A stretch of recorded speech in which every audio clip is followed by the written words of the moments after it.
Hello, this is Rabbi Jeffrey Sachs with another episode of the Tradition Podcast.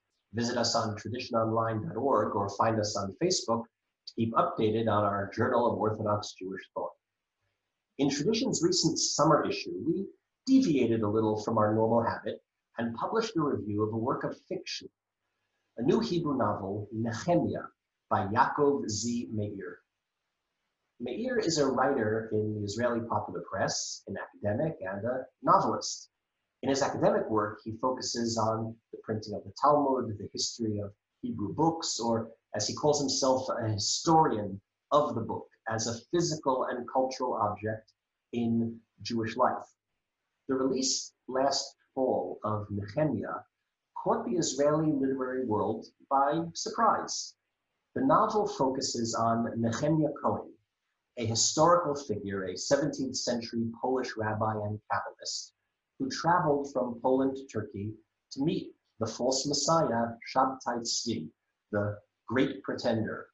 And Cohen's eventual conversion to Islam in the wake of Sabbatai himself and his travels around Europe in the company of an enchanting cast of characters, some based on historical figures, others conjured through the author's imagination. Students of rabbinical literature will be interested in a novel which features the likes of the Magen Avraham, the Bach, the Shach, and especially the Taz alongside others. The book pieces together the scant biographical data on the enigmatic figure of Nehemiah Cohen and these other characters, and embellishes the plot with the fruits of Yakov's very rich creativity as an author of fiction. So welcome to the Tradition Podcast, Yakov Z. Meir. Thank you very much. Thank you for having me here, your wonderful podcast. It is, after all, a bit unusual that a scholarly journal, a journal of Jewish thought, should review a work of fiction. But you and I and readers of the book will understand why this book, which was reviewed for us by the researcher Shlomo Tikachinsky here in Israel, why we all thought this was worthy to bring to the attention of our readers. So let me put it to you to put it in your own words. What is there here sitting at the intersection of fiction, of literature, and the world of Jewish thought, Jewish spirituality, Jewish messianism, and academic Jewish studies that makes Nehemiah such a compelling read? So I think when I first read about Nehemiah, I mean, Nehemiah is a very interesting historical figure. He's a real figure, as you just mentioned, and we know very little about him. But the list we know is very interesting. I mean, we know that he came from Poland. We know that he met Sabbatai Tzvi for one dramatic meeting with a couple of versions that describe exactly what happened in this meeting. And we know that that his life ended in Amsterdam. He didn't have any penny in his pocket, and he was a leper. He had leprosy, and he met there a Jew named Laban Oza, and told him his story that was documented in Laban Oza's book called Beschreibung von Sabbatai Tzvi in Yiddish. So I read about him and I said, well, this guy is really interesting. And first I thought that I'm going to write something about some kind of scholarly paper about him to look after this enigmatic and anonymous figure. But when I got in, and in that sense, I really was into the spiritual Machshavet Yisrael oriented literature. But when I got into it, I discovered that there is not enough evidence to bite in this story. But still, it didn't let me. Now, is this kind of figure that is half anonymous, but somehow it's not like we can figure out.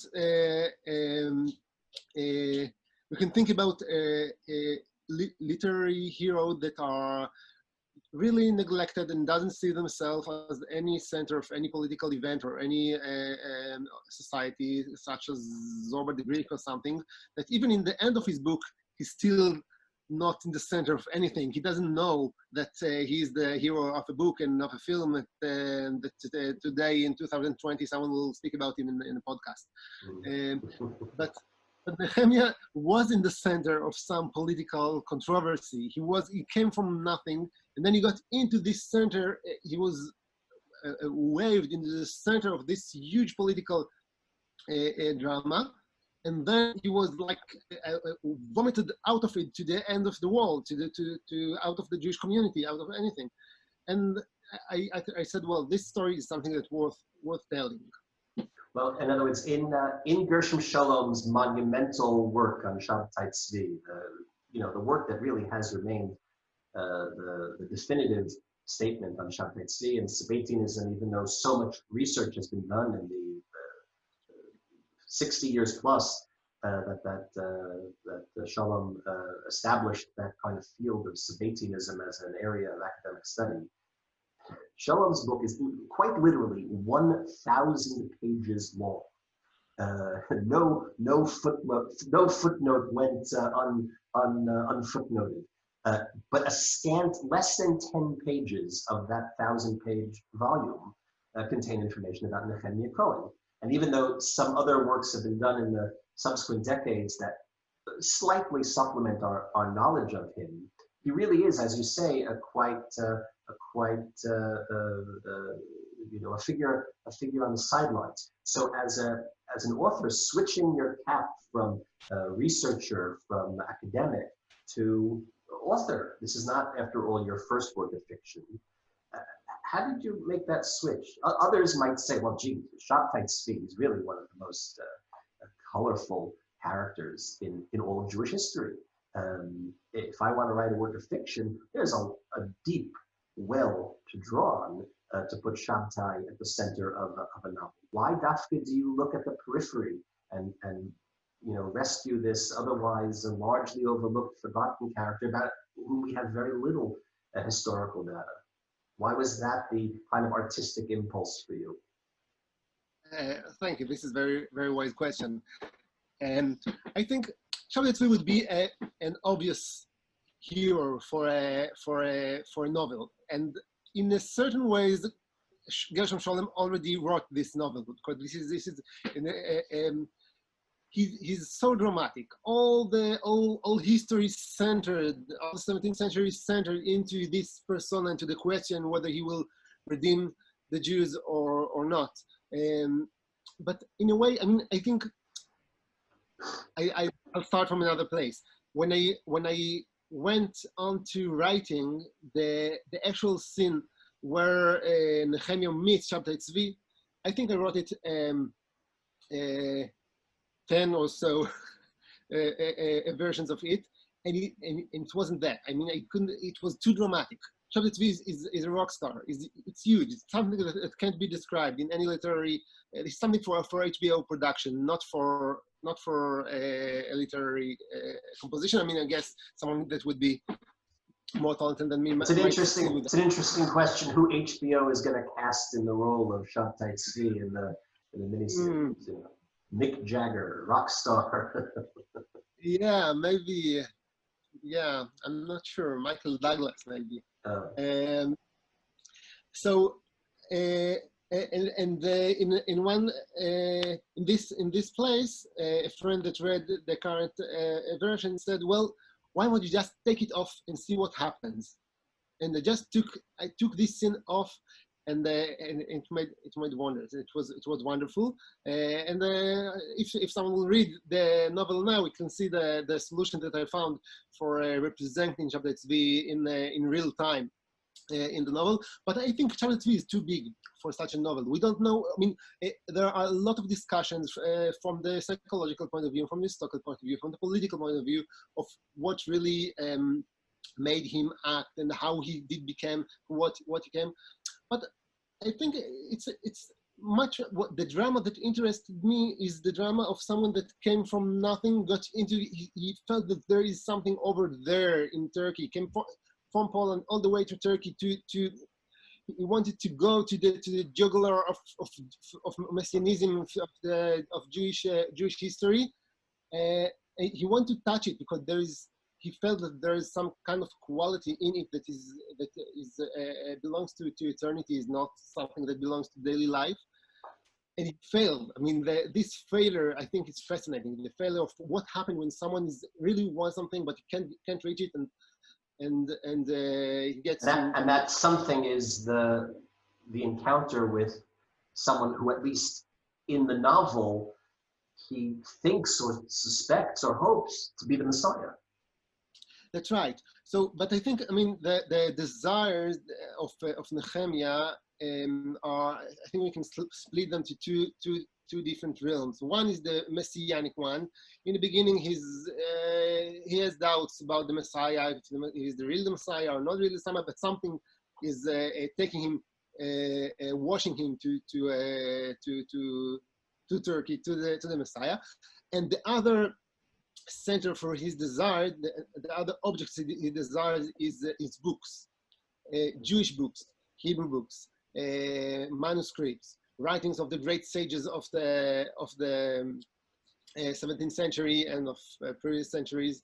He can't resist himself from trying to touch it, to hold it, to own it. If he came across some kind of booklet that was written by the Shach or the Taz or the Magen Avraham or one of these great scholars, he would do anything, any evil thing, to take it and to be part of it, to write something from it, to publish, to print it, to be part of the production of the Hebrew book.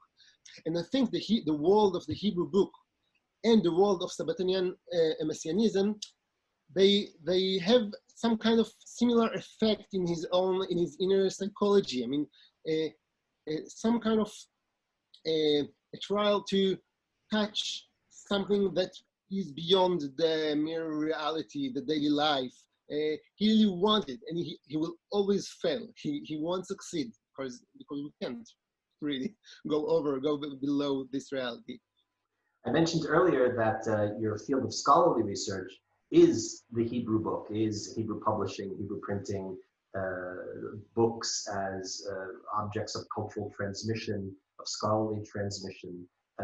How much of your own, and obviously Nehemiah is a fictional character, and meaning as he's presented, he's based on historical character, but the character we come to know on the pages of the book is a work of your imagination, and he's of course very different than his creator, than his author, except in this particular interest, where your own scholarly interests overlap with your literary imagination. How much of your own work from the academy and from the library made its way into the fictional world of the depiction of Hebrew publishing, Hebrew manuscripts? He's trying to get the hidden writings, the hidden manuscripts of the Taz, to get them published. There's some struggle in the family whether or not that can happen.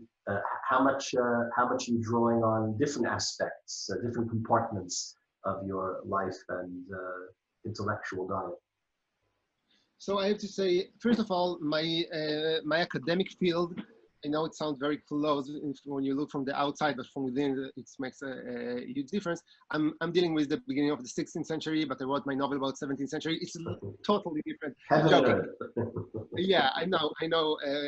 This guy that deals with the Jewish history, it's all the same. But as a matter of fact, it's a different story, because I deal with early Renaissance and late medieval literature, and now I came into a kind of new field or new era for study, and I wrote it before my PhD. I wrote it 7 years ago. It took a while until it was finally edited and published.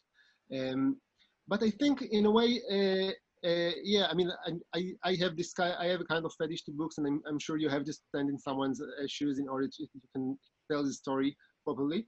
But I think scholarly historical writing has totally different aim, and the result looks totally different, and your intention is going to another place. I mean, let's say if I'm going to write a historical research, we have let's say, like the best example, we dig in the land and we find a wall or an inscription or something. Now, my mission as a historian will be to contextualize it, to describe it in the context, to explain what did the ones that created it thought, who was the people that should have read it, what is the larger framework that will enable us to understand this evidence. When I did that, I finished my work. My work is done. This is it, and then I can produce my book or my paper in a journal or whatever. Now, in fiction writing, this is total. I mean, this is not the idea. This is not part of the game, because I mean everything. I think everything in Nehemiah. I mean, I'm a historian, so I naturally read everything I could about the era and about the place. I went to a tour in Poland and Ukraine in order to, when it was still possible, to have some field research and to collect data and material history and so on and so forth. And I think almost every character in Nehemiah is a historical character. There are very few characters that are made up. The parrot, for example, but and the food they eat and what they wear and the way the roads look like, they're all quite. I tried the best to. There's an authenticity to the depiction of 17th century Eastern European Jewish life. But my aim, I didn't want to represent 17th century. It was not the which result. This is not what I wanted to do. They're all meant only to support the main drama, the main inner drama of Nehemiah, the inner, his desire, his failures, his hopes, the places where he can get up from his failure. So in that sense, the whole historical occupation is only a tool for telling a good story.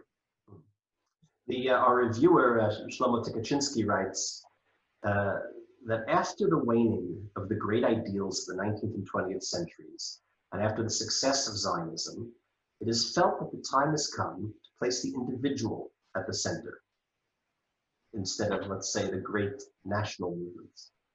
This explains the growth of Neo-Hasidism in the last generation, the enthusiasm for Rabbi Nachman of Breslau, whose thought is fraught with existentialism, and the interest in all strata of Jewish mystical literature. Now, it's often been said that creators of fiction depict a reality that's sometimes very far removed. Sometimes you're portraying a world of 4 and 5 centuries ago, sometimes millennia ago, sometimes you're imagining something far into the distant future. But if you're if you're an author sitting in Jerusalem in the early 21st century, writing about the 17th century, really you're writing about Jerusalem in the 21st century. So to what degree do these kinds of contemporary trends in Jewish life and Jewish learning and Jewish spirituality, which Shlomo points to, how much of that really influenced, either consciously or subconsciously, the depiction of that very, very turbulent time in Jewish history and Jewish belief, in Jewish spirituality? And of course, we're all cognizant of the kind of well-known historical positions, perhaps pioneered by Shalom, but paths walked in by others, that Sabbatai Tzvi, the false Messiah, the response to the failure of those hopes led to, well, really the Jewish world as we've known it for the last 400 years. How much of what that has led to in our contemporary existence should be read back into the novel? First of all, I just correct one mistake. I'm living in Tel Aviv and I'm speaking right now from Tel Aviv, and I think it does make a difference. Yeah, so it's not. I mean, I'm thinking about their writer. Thinking about Shach sitting and writing in the early days of Zionism in Jerusalem, in his house of Jerusalem. When you think about his house as a place that recreates all the Jewish literature and culture in Jerusalem, and puts this stone from the Temple Mount in his study as kind of symbol for this for the meaning of his place. And you're right, and of course Shlomo is right that I'm trying to do something else here. I mean, my first novel that was published in 2012 12 in the Kibbutz Meuchad Publishing House. It was called Gam Tzipor. I think we translated it into This Power Too. Comes from Gam Tzipor Matzah Bait. It was very Israeli novel about two young people in Israel of 2005 around the disengagement from the Gaza district. It was very political, very Israeli story.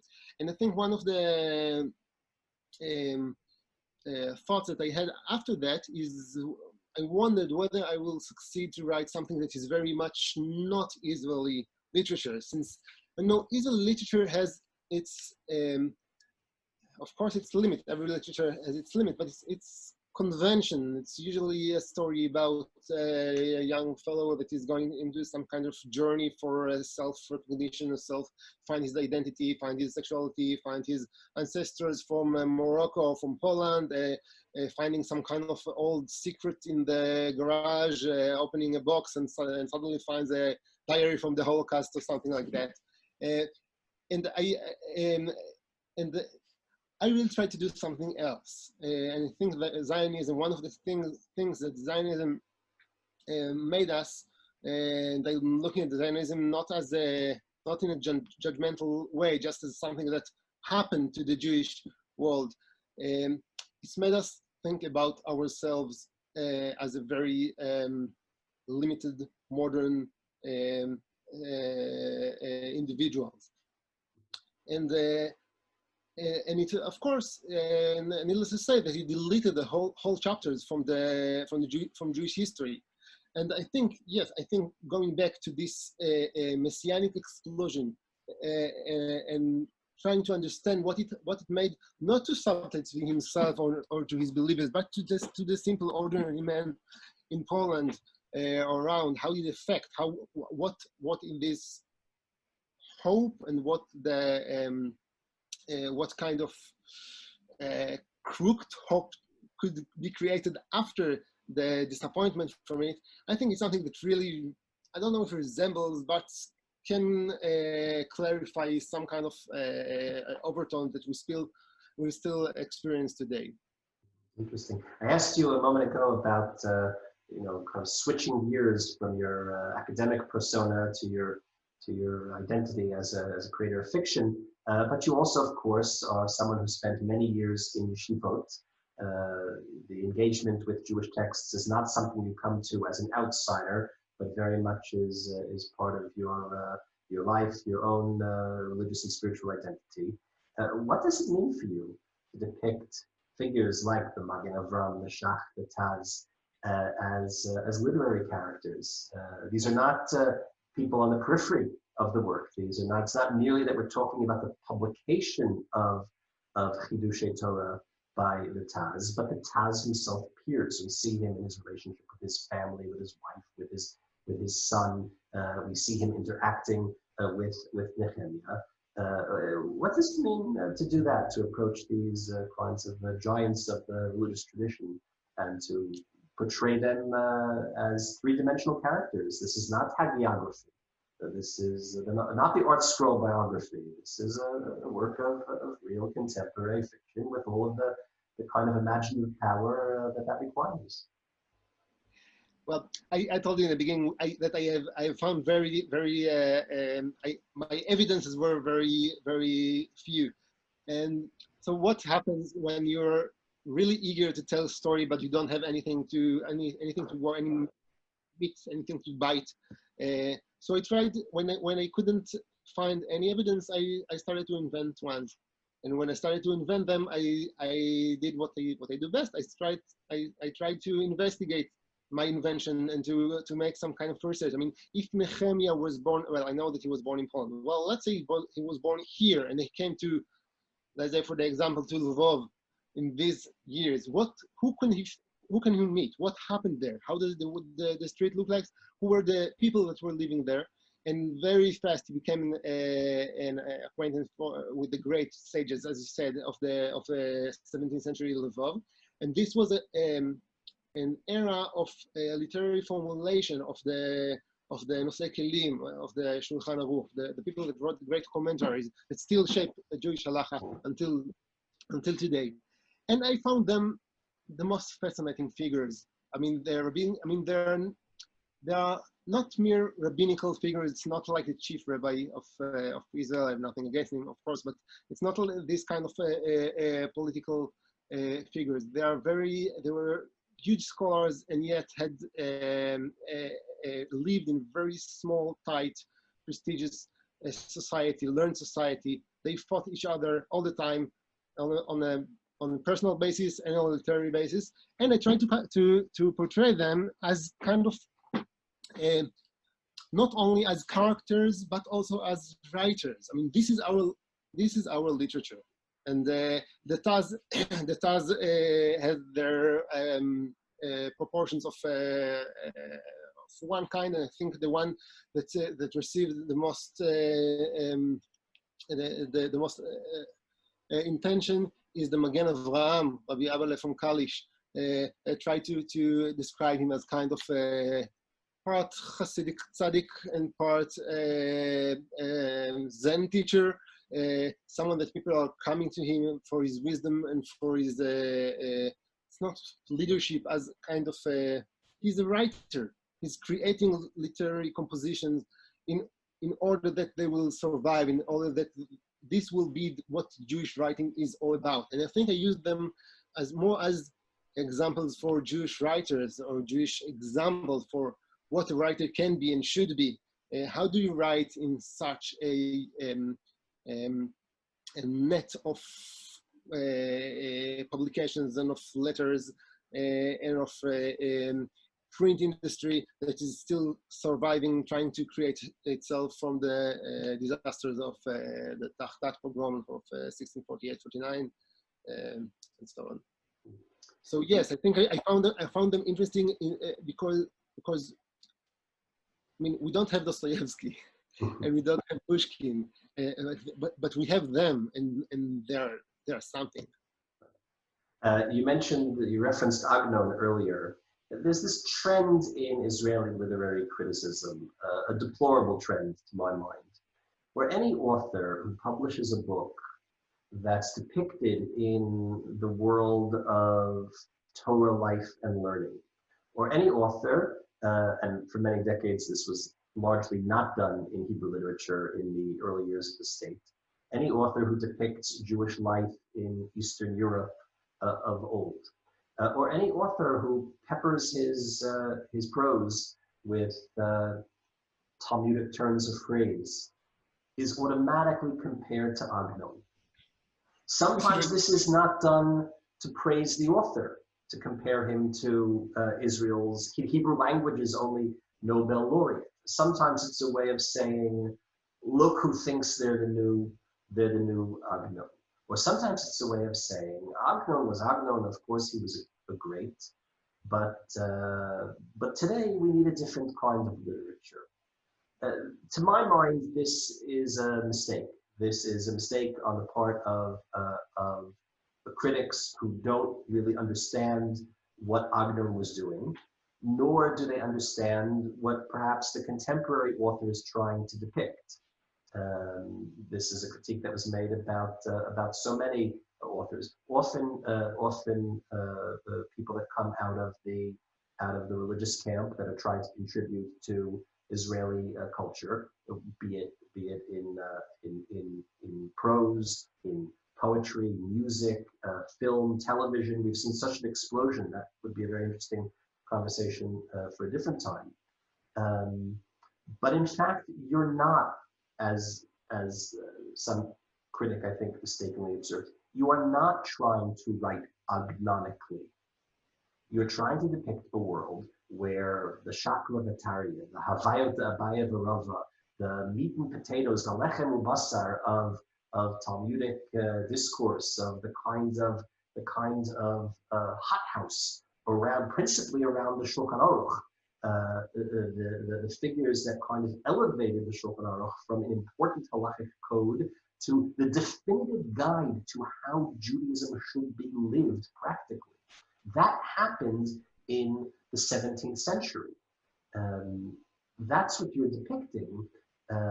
But the prose, the language on the literary level, you are not writing agnonically. As a matter of fact, you create a kind of pastiche of language in the very beautiful Hebrew text that you've produced. As a matter of fact, you put into the mouths of some of these characters contemporary idioms, Hebrew slang from our day. Now, of course, if we were witness, if the novel actually had happened and we were the fly on the wall observing those conversations that were taking place, certainly the segments of the book that take place in Poland and what today is Ukraine, what then would have been Galicia, all of those conversations would have been taking place in Yiddish. Now, you may have imagined them in your head as having had taken place in Yiddish, and you render them to the reader in this kind of Hebrew, the Hebrew of Yakov Tzadi Meir. How did you choose that? Now, when Agnon wrote, Agnon would have taken those conversations and imagined a Hebrew which was not the contemporary Hebrew which was spoken in the 1940s and 50s when he may have written the story, and certainly not, Agnonic Hebrew is certainly not the contemporary Hebrew anyone would hear on the streets of Jerusalem or Tel Aviv today, but he was imagining a kind of idealized Hebrew that would have been spoken by those Yiddish speakers in Buchach or Shibush or wherever they were, had they had a language which had not been disrupted by the vagaries of history. You've created a different kind of Hebrew to put in the notes. How did you make that choice? This must have been something you wrestled with. So first of all, I have to say that I totally agree with you, and I think these frequent comparisons of everyone that writes slightly Jewish to Agnon and said, well, this is like Agnon, not like Agnon, it's different from Agnon. Every time that someone is using Lashon Chachamim as his language, and I mean, a Second Temple Rabbinic Hebrew. Anyway, thank you, Rabbinic Hebrew. He's automatically considered as Agnon's replica, and I think this is Teudat Aniyut for Israeli readers, and it's part of the huge field of the researchers that are studying Agnon and the journalists and critical that were considering Agnon as a genius, which is another way to say, well, we don't understand what you do, but we understand that it's important. So I totally agree with you. And what I try to do is really, as you described it, to do something to walk in another path.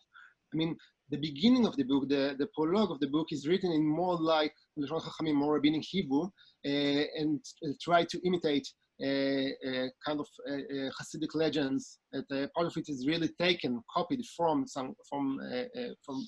few legends that I've found in the literature of the era, and it's after 10 or so pages it collapses into a very natural Hebrew, but it's something that I worked quite hard with my wonderful editor that I owe him so much, Chaim Weiss, about the exact way of Hebrew to represent Yiddish, but not as a transformation into a Rabbinic Hebrew, into Lashon Chachamim. It's not the same. There is Rabbinic Hebrew that we can find in a lot of 17th and 18th century texts, like Rabbi Nachman from Breslav wrote, that is full of what today considered as mistakes. And there is Lashon Chachamim, which is a totally artificial way of thinking about Hebrew. This is what Royanov has done with the Yiddish jokes, and this is what Agnon was done. And it's really surprising to see how Agnon succeeds to create this ideal picture of Hebrew. Although his language was totally artificial, we can think about Hazaz or about Brenner that tried to represent Yiddish in other ways of Hebrew in biblical Hebrew, and it didn't succeed. Today we can't read it; it's unreadable, at least for an ordinary reader. And what I try to do is work in kind of a field that is already. I mean, there are a couple of Hebrew writers that are trying to work in this field and to create Yiddish, to see both Yiddish literature and Yiddish language as kind of main a source for inspiration. I can mention, for example, Matan Hermoni, that did it with the huge success. His book, The Hebrew Publishing Company, was well received in English. That's right. And Spielvogel, the last one, and Arba Atzot, that was written after Hebrew Publishing Company. And also Yaniv Itzkovich, not in the recent one that I'm still wondering what I think about, but in the one before that. That is really a real. They really tried to see what happens when we try to speak Yiddish in modern Hebrew. Now, this is very like non-Israeli thing to do, but with a catch, because you can't really speak Hebrew, Israeli Hebrew today. The Israeli Hebrew that I grew up in and I live in, and this is my Loshen. Without the Israeli, I mean, Israeli reality is covered inside the language. I mean, the language is militaristic, full of the political reality, the occupation, the itnachaluyot. They're all in our language. We can speak Hebrew without them, without living the daily life in Israel. And how can we use this language, this political language, because I see a language as kind of political entity, to speak about other realities. And I think that what I understood is that Yiddish also was created and used in this manner, but of Poland in these years. And I tried to create some kind of combination. And my long conversation with my editor was in various cases about this. Well, this word is a bit too high for what we try to represent here, and this one is too have some kind of overtone that are too low or too Israeli or too militaristic for this. Let's replace Balagan with Andalusia with something else, because we try to create some kind of realm that doesn't represent fully the Israeli situation. Interesting, but it's certainly reading the novel. I kept coming back and certainly bringing my my connections and the knowledge of Agnon's art and craft. It was so obvious that this was a work of Hamelechet Machshevet, as we say in Hebrew. It was very deliberative. There were very deliberative choices on every page to lead the reader to enter this world. Before we conclude, I hope I can take this one as a compliment, but I have to say that Agnon didn't thank you, didn't invent the multi-layered language of the Hebrew language. I mean, Hebrew language is multi-layered. When we use Hebrew in a strict way that is not with one layer, that kind of a socialist secular language, this is the new invention of Israeli literature. Without going on too much of an Agnonian digression, something that I'm prone to, when Agnon was writing, he had to make a very deliberate choice about which register he was going to write in and when. And when he's depicting a world of Talmidei Chachamim, he puts a certain type of prose into their mouth. And when he's depicting a world of the Yehudi HaPashut, the simple Jew, he speaks differently. But the narrator of Agnon's canon of works is a learned figure who is engrossed in the rabbinic mode in almost every case across his large canon of library of writings, and that language, that kind of language of a modern day rabbinic Hebrew, a language which does not exist. That was his great contribution, and there's that struggle to find the right register is something which, again, I say in praise, is something that you have done differently, but I think artfully and successfully. There's so much more to say about this book we haven't yet touched on. I just say one last thing about the legacy of Aglon. In one occasion, in one scene that I think it was deleted from the last version, Chaim gave me a homework. He said me to read Shnei Talmidei Chachamim Shayu Be'irenu, Aglon's famous story. He said, well, see how, I mean, because I used too much rabbinic literature, too much inner Talmudic conversation in this scene. He said, well, see how he creates this conversation between two huge scholars, and we understand it, but he doesn't quote Talmud in it. I mean, there is no quotation that makes us make it hard to read for someone that can't understand. Right. I've described that scene as being done in pantomime. The reader understands what's going on, even if you don't need to get into the depths of all of the Mari Mekomot in the particular sugya that's being Exactly. Anyway, I was saying there's so many other elements to this book which I commend to our readers, certainly those who are able to encounter the book in its Hebrew, and we hope that at some point in the future we'll be able to sample an English translation. There's a surrealistic element to what's otherwise a rather realistic historical novel. There's all types of magical elements which the reader can question. Is the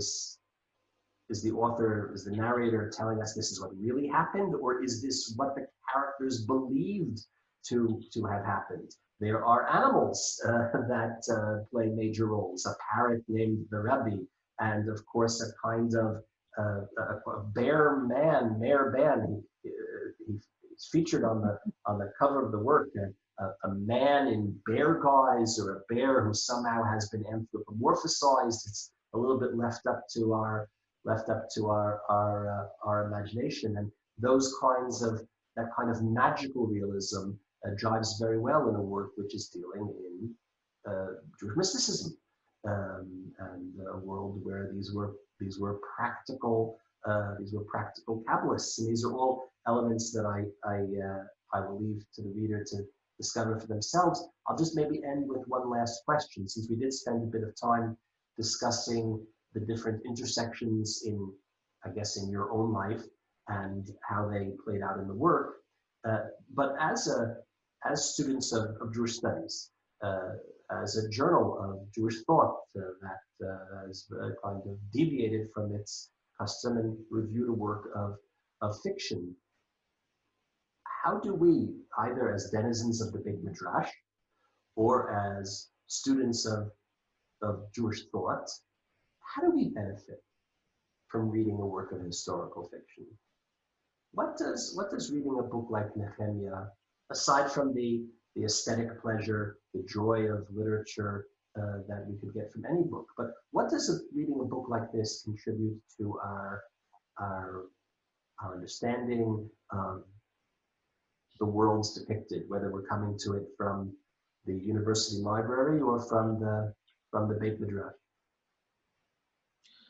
So I'll answer this question in two ways. The first one will be that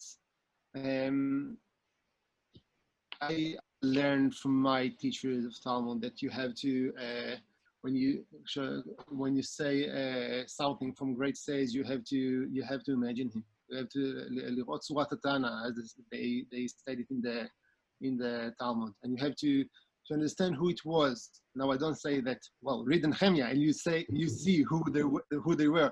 That's not what I'm saying. But I think trying to think about them as human beings is part of learning Torah. Torah is not about ideas or abstract entities. And the Shach and Taz, they are not mere text. They are human beings. So this is one. This is part of the way I think about history and about Torah study. But for your other question, I don't agree with the way you formulated it. I mean, we are not benefiting from reading fiction as people that are immersed in rabbinic text, or as Talmidei Yeshiva, or as academic scholars.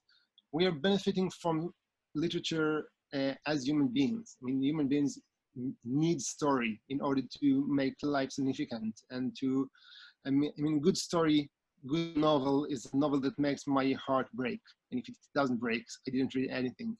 And I hope this is something that I could give the opportunity to the reader to happen. I mean, to go with Nehemiah from Poland to Turkey and then to Amsterdam, and to follow his steps and to feel his failures in his shoes. And it's not something that's connected to what we are as scholars or what we are as Jews. It's something, I think, global that belongs to the way we are as human beings. I would say that literature helps keep our imagination alive.